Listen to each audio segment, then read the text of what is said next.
Hello, hello. Sorry for the delay. We had a little bit of audio problems here, and second month in a row, Rick. Second month in a row. We're not going to have a third one, I promise you. I don't know. We're having a bit of glitches here, so forgive us.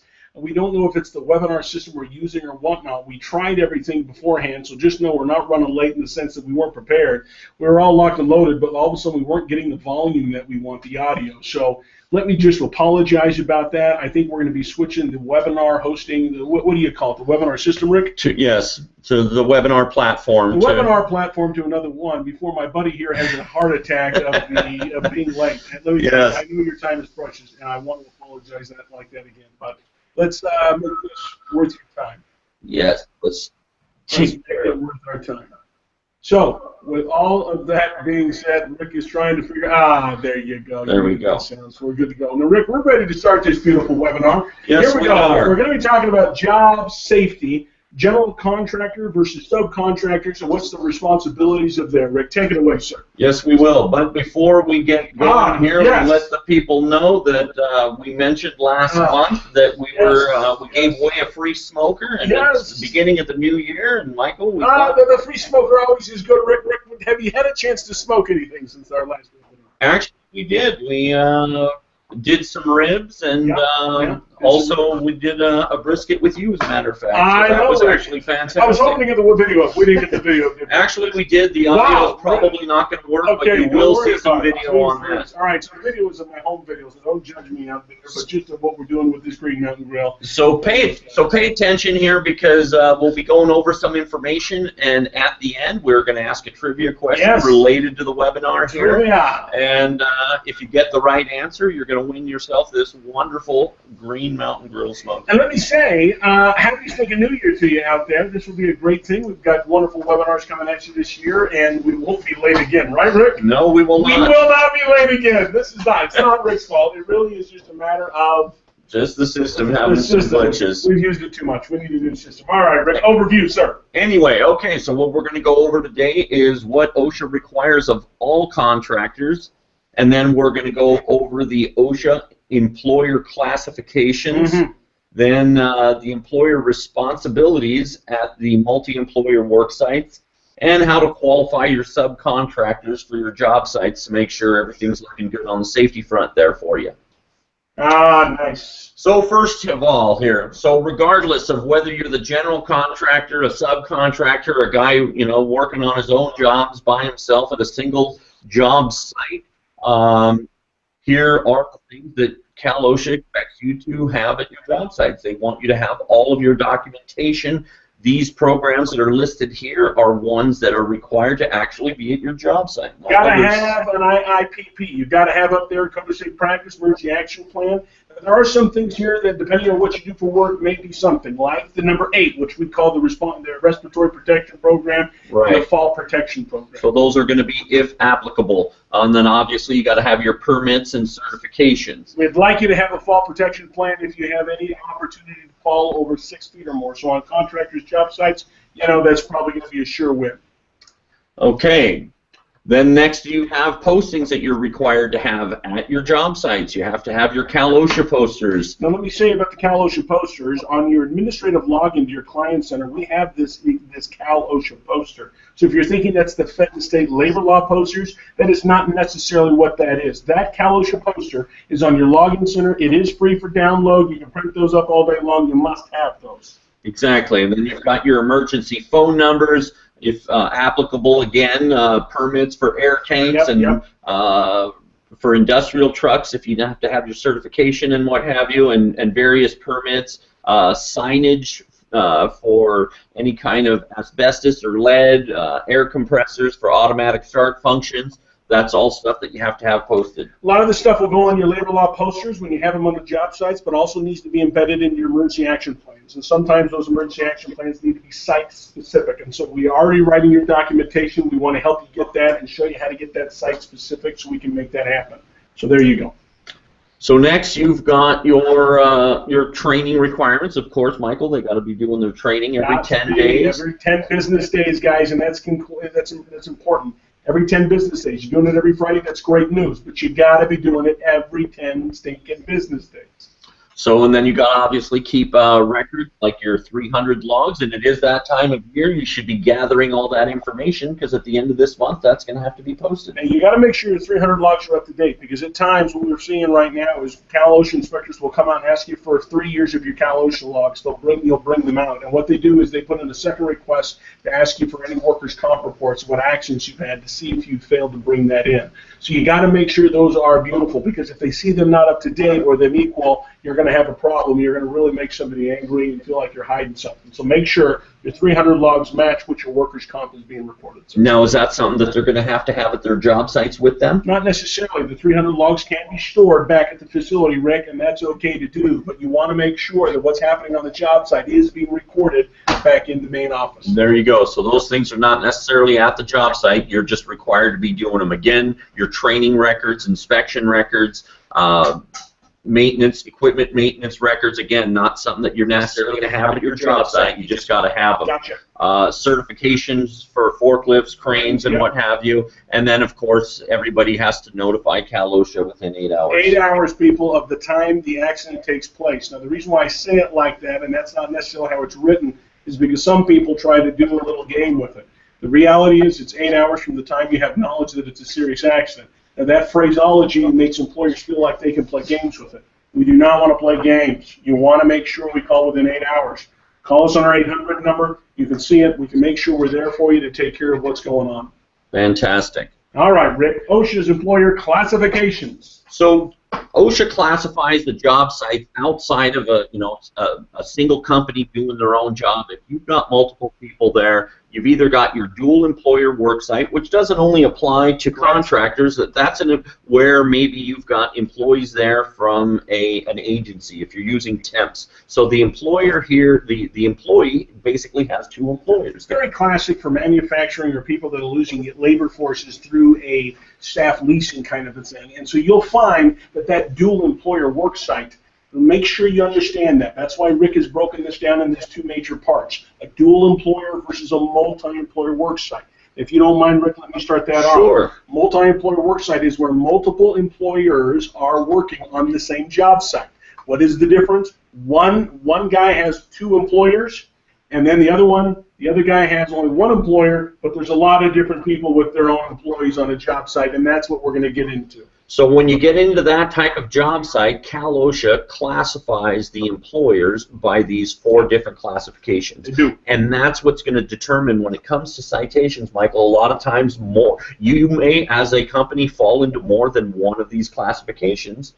Correct. And more than one of these employers could get cited on the same violation. So what we're going to do right now and make it clear is we're going to name the 4 classifications. Rick, the first classification that he's going to tell us about is the exposing employer. Rick, what is the exposing employer? So he's the one whose employees were exposed to the hazard. Gotcha. So anytime your employee was exposed, you exposed that guy to the hazard. That seems to be very clear, Rick. We'll move on. But understand, some of them aren't that clear. Let's move to the next. The creating employer. He's the one who actually created the hazards. So you might have maybe the plumber left something out there that could be a hazard, and the electrician trips over that hazard. That would be an example. That's a beautiful example. The next one is going to be the controlling employer. Now this guy is this is probably going to be the general contractor. He's the one that's in charge of putting all of this stuff together. He's responsible either by contract or through actual practice for the safety and health conditions of the work site. The big jefe. He's the big boss. The big boss, the big jefe. Or it could be a woman. We don't want to sound sexist, Rick, when I say that. That's right. It could be a very powerful woman who's running a contractor job site. Exactly. I'd love to see that. So, and then the final one is the correcting employer. The employer who had the responsibility for actually correcting the hazard. Whoever's job is it to fix the hazard. Now, he may not necessarily be fixing them. He's responsible to make sure that they get fixed. True, Rick. He may be assigning that. There may be somebody else on the job site, but the correcting employer is the one responsible for making sure he's been assigned to make sure these hazards get corrected. So these are the 4 categories that you've got. You must paint these into your mind so that you understand what they are, so that you can just make sure you understand what it is. And like Rick said in the beginning, you may have 2 or 3 roles in here. Right. Maybe the controlling and the correcting. Correct. Right? So that you could be one of 2. It could be 4 separate people. But the reality is it could be only two that share these things. And if you are in two of them, now you wouldn't get cited twice, right? No, no, you wouldn't be cited. You wouldn't be cited, but if it's two different people, they may both get cited. It's two nails in the coffin, Rick. Two Yes. nails in the coffin. So if you'll notice at the bottom of the note there, it says B through D, you may get cited regardless of whether the employees that are exposed are your employees. So That is this might correct. be someone else's employees. If you have no employees on the job sites, but you're the correcting employee, it's your job to fix things, you very, very, very well could be nailed on that, and we'll have a problem with that. All right. So let's talk a little bit about the exposing employer's responsibilities. He's got to be doing, even though someone might be assigned for safety and correcting hazards there on that job site, he's got to be doing his own inspections so that he's not exposing his employees to the hazards that he might get cited for. He's got to be doing his training on a regular basis. He's got to be looking, he's got to have a way to enforce and correct the hazards, and then at the bottom it says even if he does not have the authority to fix the problem, then he must inform the controlling contractor. This is the guy that's on the scaffolding that's taking off planks and messing with the scaffolding. This is the guy that's leaving wires and cables all over the floor. This is the guy, the exposing employer. He's the guy that's creating the problems all over the place and creating the exposure to begin with. My gosh, don't be the exposing guy, please.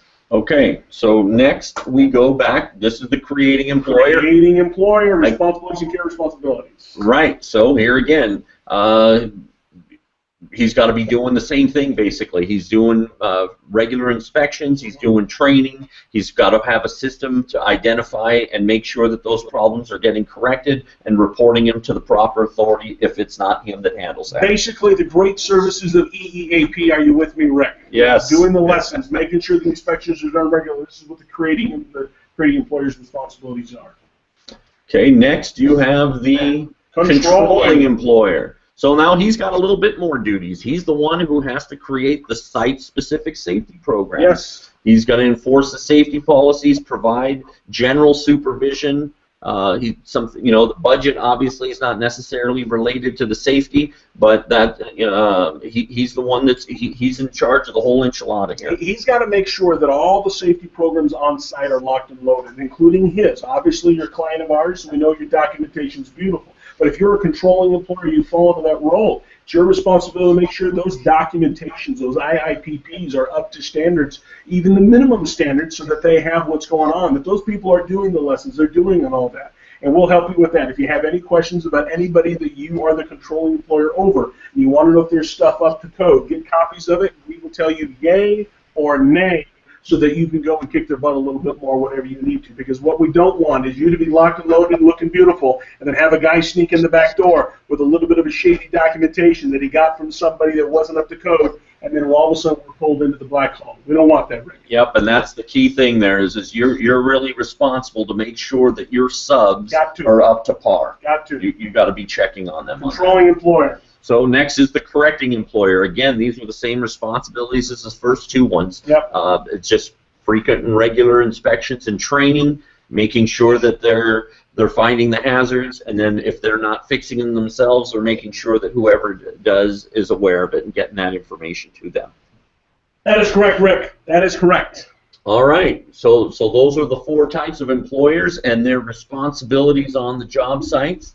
So when it comes to qualifying your subcontractors, Michael already talked a little bit about this. You're wanting to make sure that they're doing all of the things that are required of them and of you, because you could get cited if they fail. You got to make sure you understand that you are responsible. I know you don't want to hear the words you're a babysitter, but good night, man, we're babysitters as the controlling employer. When you have subcontractors on a job site, you've got to be babysitting them.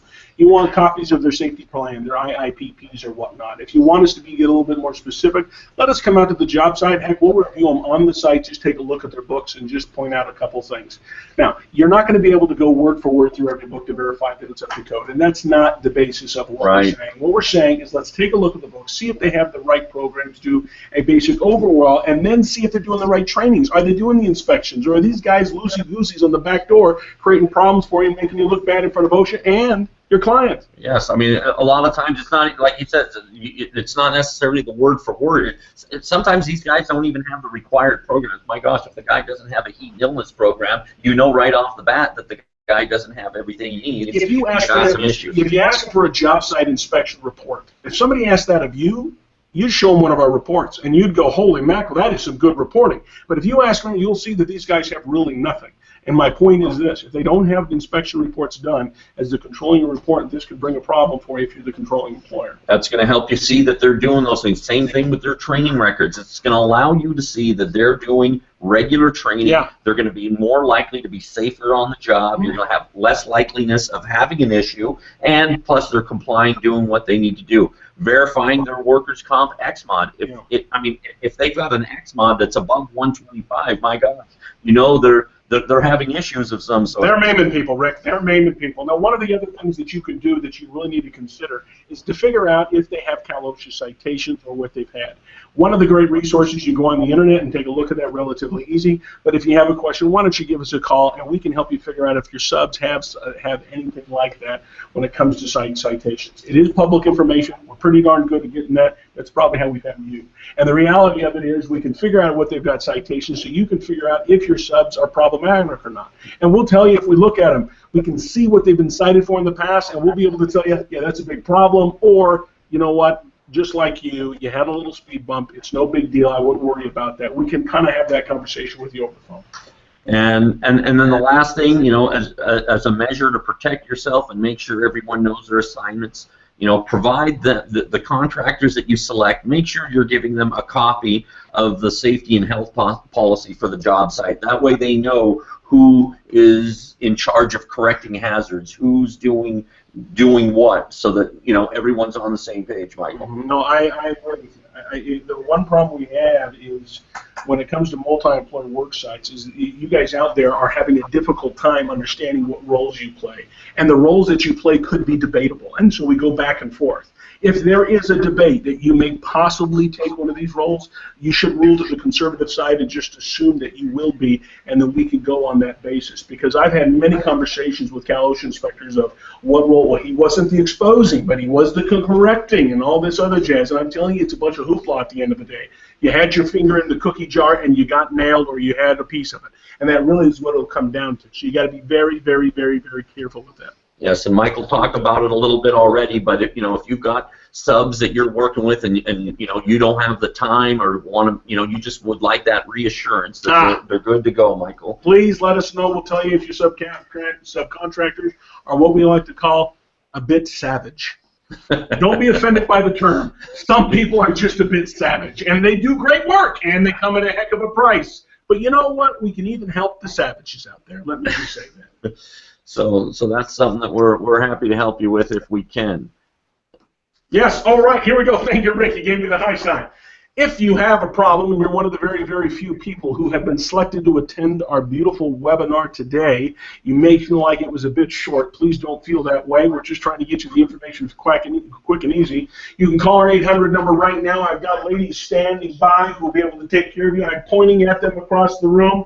Hello there, wonderful ladies, working it out. These people will take care of you and make sure you get this all locked and loaded, and would love to help you. So if you have any questions or comments, let us know. Labor law posters. I've got them in hot and beautiful with EEAP's name across the top.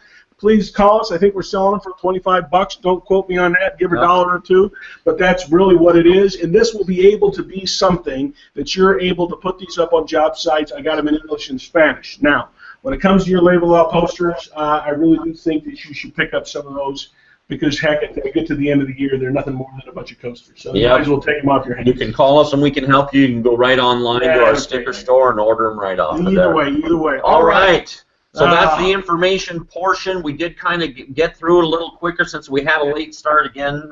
In respect for your time, we did want to get the information to you and let you get back to your day. But now, Green Mountain Grill Smoker. Look at those meats. It's been a pastime of ours, Rick. Darn it all, Rick. Did you get the video of the brisket in? I did get it in here. I don't think we're going to have sound, but you will be able to see the beautiful brisket while we wait for our caller. Now, Rick, will the microphone work during that time? The microphone will be working. Can I narrate through the video? I will can. Narrate. Now, this is me cutting this meat. Now, we're going to start out before we get into the meat. Let's get to the question. Here we go. Rick, get to it. The first person to call us at our 800 number with the 4 classifications that we just went over to describe the employer's on a multi-employer work site. Holy hell, Rick, First this guy is to going to work call out. Here we go. has got a smoker. And in the meantime, let's take a look at this beautiful brisket. Now, this brisket that you see up in front of you, what this is I've smoked this thing in the Green Mountain Grill for about 10.5 hours. And you can see in the video, hopefully it's coming across clear, I'm chopping it this way. There is a bit of bark. Don't judge me on this. I've got one more slice to get into, and I love this. I pick up the meat, and you can see the actual meat as it's broken down. The fat has rendered just beautifully. The cross-cut through the fat cap on top, it's great. This was one of the finest briskets that ever was made in my house. It was beautiful and wonderful. This next piece is a piece of the tip. I'm explaining how it breaks apart and how you can see that scoring your meat well really brings the flavor down into the pieces. This was all done on the Green Mountain Grill with some fantastic mesquite wood.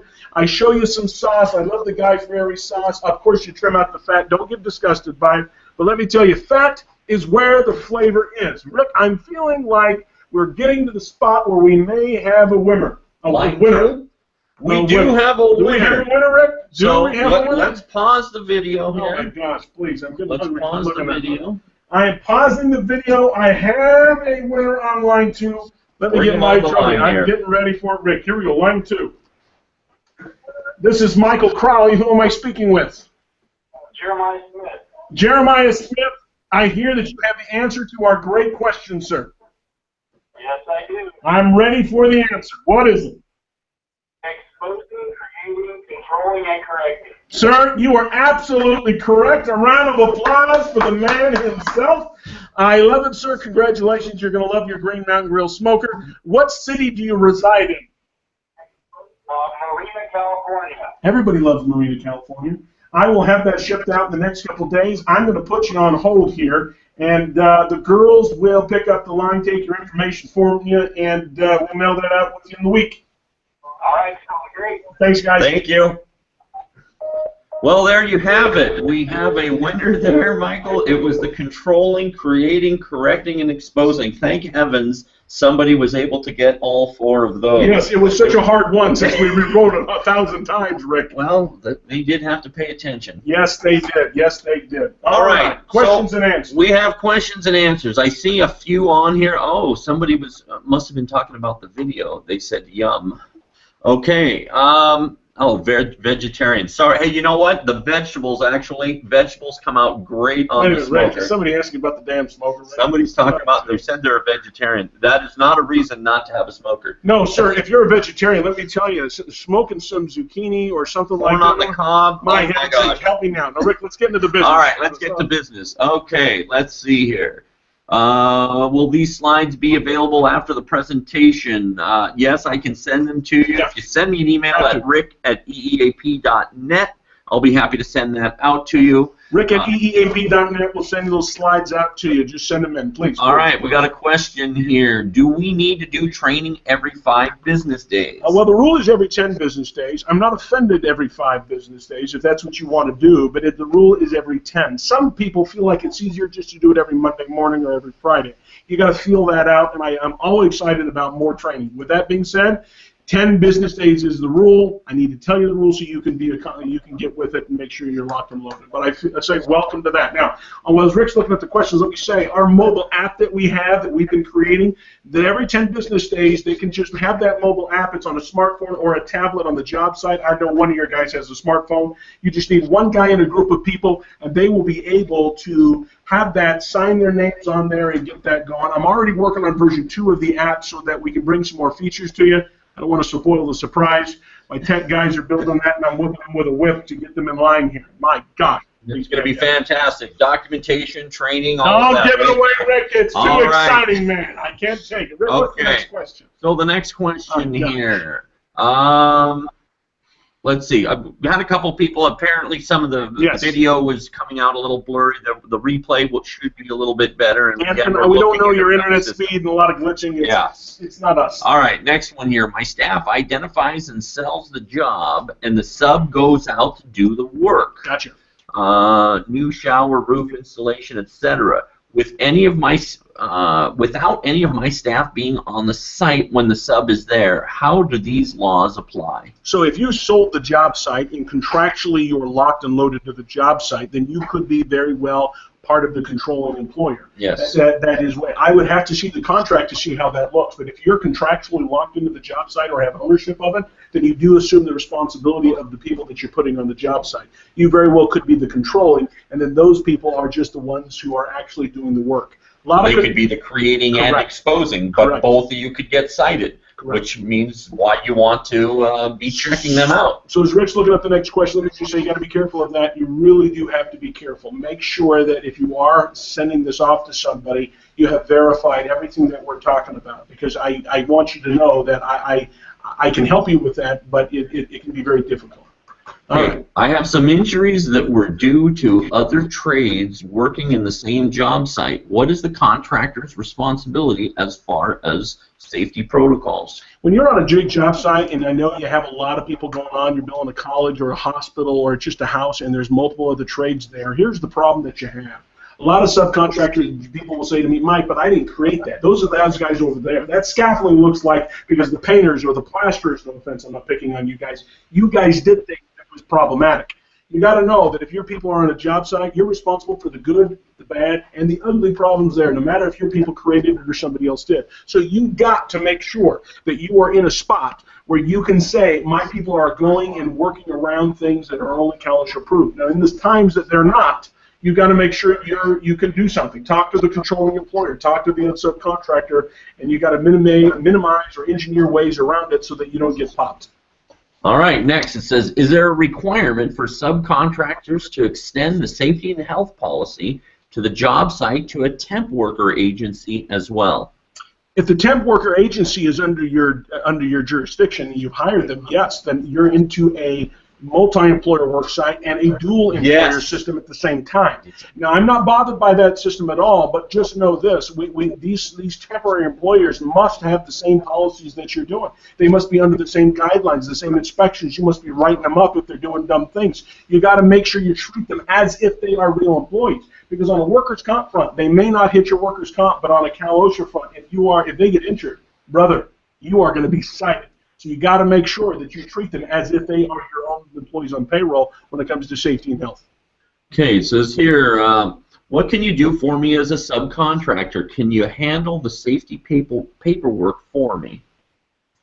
Well, my friend, let me tell you, that's what I do for a living. Yes, sir. What we can do is I can create the documentation that every general contractor that ever hires you for the rest of your life will just smile and tingle over. Their toes will curl. Then I can set up a training schedule and put that into place for you, and then we can come out and do inspections. And as the rest of the people know that are hearing me, I can do that on pennies on the dollar. We're actually very, very good at this. And if you have an in-house safety guy, I can make him look like a stinking rock star and just do it right. So the reality is, the answer to your question is yes. Sir, you should be calling me, and I would love to be able to take care of you and just use quote.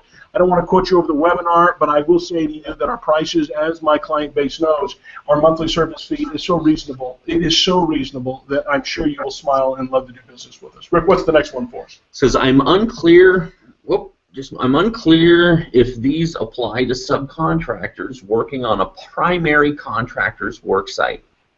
I'm unclear if this applies to subcontractors working on primary contractors. They do. It does, absolutely. That all does. Don't worry about that. You're at the very least an exposing contractor. You're exposing your employee to the hazards that somebody else might be creating, so you No problem with have that. liability on there. Got to. Okay, let's see here.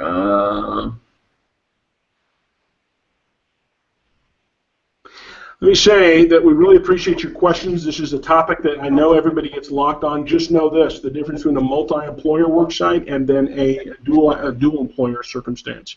If you are a dual employer circumstance, and you have a manufacturing and you install things on a job site, in that kind of a realm where you're just a manufacturer, just know this dual employer, a lot of times employers will do this because they feel like it minimizes workers' comp issues. It very well can. It can be cheaper, and you only need them for a temporary amount of time. And I know there's a lot of good business sense to be able to do that. But understand, on a CalOSHA front, Doing this dual employer work site does not relieve you of any responsibility when it comes to the safety and health of the employees. Many factories get cited all the time when the staffing employees get nailed. And the staffing companies, even though they're there, remember, their staffing companies are there to protect their interests. And then that kind of a relationship may not be the same as your interests. And so you must make sure. So I know I have staffing companies. I'm not throwing you under the bus, but we want to make sure that your clients are locked and loaded. And then for the clients that hire staffing companies, we want to make sure that we provide a safe environment and training for those employees that are on the staffing agency so that they're taken care of. We want everybody going home safe. But it seems, when it comes to the importance, on the same level, we need the company to be able to keep the money in the pocket without paying out needless fines to Cal OSHA. It's just ridiculous. All right, Judy, maybe you can clarify a little better. It says, how does this apply with in-house employee? But all right, in-house employees, I'll just kind of go over that a little bit. In-house employees are in-house employees. If you have an in-house employee, then on a dual, it's not a dual employer, but they would fall under a multi-employer work site. Let's say you have an in-house employee that's working at a job site or in a factory, but there's other employers there that are working there too. Somebody's doing scaffolding or somebody's doing electrical or plumbing, and they don't do that. They don't kind of minimize the risks. It doesn't matter in-house or out-house. The reality of it is you got to make sure your employees are safe and in a safe working environment. All right, this one says, I'm sorry you may have answered this. How strict are they with consistency on the lessons? Oh, they're wanting to make brother, sure. consisting with the lessons is life and death. Picture this: we're in a hearing, you have a whole circumstance. The employee is injured and suggesting that you did not provide a safe work environment. I am helping you defend your case, and I am saying, Your Honor, they did a phenomenal job. They trained every other month unless there was something weird going on, and then they just didn't worry about the training, and then they started it up again when they had more time. You can see that I'm going to fail miserably if you don't give me a consistent pattern of training every 10 business days. You really want this, because when I walk in with lessons every 10 business days and I can show them they're specific to the job site, specific to the circumstance, specific to the employee, let me tell you, we kill it when it comes to the employer, the Independent Employer Act defense. We just absolutely kill it. It's wonderful. But we must have this structure in the house beforehand. Rick, exactly. Next question. All right. I do have a safety inspection monthly checklist, but I also do daily inspection without a checklist. Wow. Do I need a report on the monthly checklist? You got to have, when it comes to inspections, how often to do inspections, there is no code that says you got to do inspections on a general basis every month or every week. They say they have to be reasonable. They have to be regular inspections, I think is the exact term. Just know this: you got to do them all the time. If you're doing daily inspections, when somebody walks in from Cal OSHA and they ask you to see your inspection reports, what do you want to show them? You want to show them the daily, you want to show them the monthly, and that's when I say you create the report on whatever you want to show them. I think the daily visual is awesome. I think it is worthy. But I do believe having a monthly inspection on a job site, especially if it's a decent size with active things happening, at very least to create a massive report on a monthly basis is worthy. But yes, daily. You must be checking that job site daily to make sure at the start of every shift it's a safe working environment. Absolutely. I can't get away from that. Things are changing all the time. Yeah, so, I mean, you're doing the inspections, but at least if you're documenting them on a monthly periodically, basis. you've got pictures, you can show them from a compliance standpoint. Hey, we're doing what you want us to do, but from a real safety standpoint, the daily's definitely the way to go. Bippity, boppity, boom. Okay. Next, what if you have multiple general contractors on site and each GC has a separate contract with the owner of the property? I love it. I love it. Example, landscaper contractor, no contract agreement between the two contractors. So here's your deal. You have a lot of circumstances that take place out there. Do not try to bog yourself down in the details. Let me just say this. There are general contractors and there are general management companies that will contract all the individual subs to the owner of the property as if they were individual general contractors. I am not here to say what is right or wrong, what is better or good, worse when it comes to that. What I'm saying to you is this: when it comes down to the very principle of who the controlling employer is, there may be 2 or 3 controlling employers on a job site that have that role, depending on the specific hazard, because you have to look at it as a hazard. Let's say it is a matter of the scaffolding being dismantled by the plastering people. Now, who is the controlling employer of the job site? Well, that very specific project, that very specific building, or that maybe a very specific time, that the controlling employer was employer A. And then everything falls down from there. If there's multiple contractors on the job site, they have no problem suggesting there's multiple controlling employers on the job site. That really will be it. And so don't think that there's going to be so much convolution that they won't pop you. They're going to find you. And so that kind of a system right there, we would love to come out to the job site and take a look and give you our opinion on that specific case if you're interested. Rick? Hey, that looks to be it at this point. You know, a lot of good feedback with the questions there. Again, sorry for the delay. Glad we're able to answer your questions, though. We're going to be looking at a new web platform for new platform. A new platform for that. Let me just say I'm grateful for your attending this webinar. I hope you enjoyed the smoker, my friend. We have just found it to be a great pastime. It is wonderful. If you have any questions for EEAP, if you want to know anything when it comes to safety of your program, we would be glad to help you. We're going to sign off at this point. There is a 30-second delay, so I'm kind of giving you that 30-second timeline for you to come in with your last questions if there's any more. But I'm telling you, we really appreciate your business. And if there's anything we can do for you, you do have any questions after this webinar, you can email us and we'll go straight to Rick and we'll get those answered for you right away. Please share this video with your subcontractors. Please share this video when it comes to your replay with anybody you want so that they can see how this breaks down in any way. We are EEAP, and we're grateful to be able to have your time today. Thank you very much. Thanks a lot. Have a good one. Stay safe.